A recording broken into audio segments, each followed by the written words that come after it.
At first, Moira Hawkins thought she might be imagining the sound.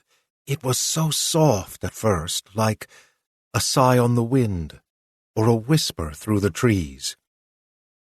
Except she wasn't in the woods. She was laying in bed in the private wing of Castle Darien, her family's nearly ancient stronghold.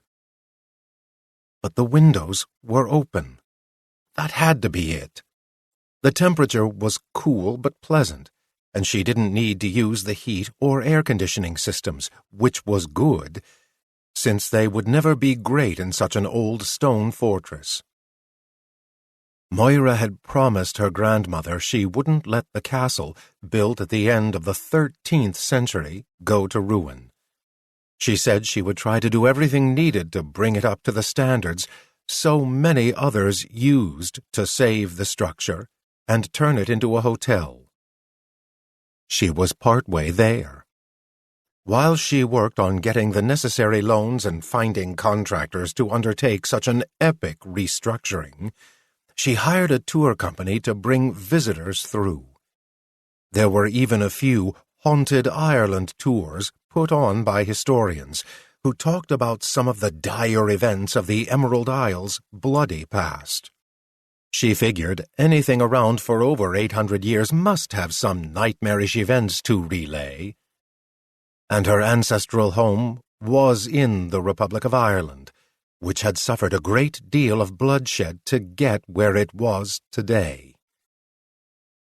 Yet, it occurred to her that she had heard, or at least imagined, the soft, mournful sobs before. The night Granny had died. Imagination had to be. But she'd heard the sound the night before they found the old man drowned in the river that ran alongside the castle's western wall, too. And the time the would-be thief fell to his death from the wall. They'd learned the elderly gentleman visiting family in the area had been suffering from cancer. Moira wondered if he had chosen his end. And while the thief shouldn't have been trying to climb the wall, he hadn't deserved death. As she thought back, she realized the sound had preceded all those events. She shook her head. She had to be imagining it. She might have spent the last few years of Granny's illness working in the States, but she'd grown up with all the tales of leprechauns, pixies, fairies, and banshees.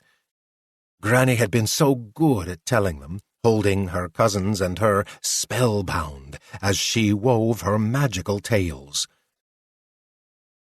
The crying grew louder. She wasn't imagining it. She could definitely hear it. It wasn't a frightened cry. It was mournful, heartfelt. Yet, Moira was afraid. Where is it coming from?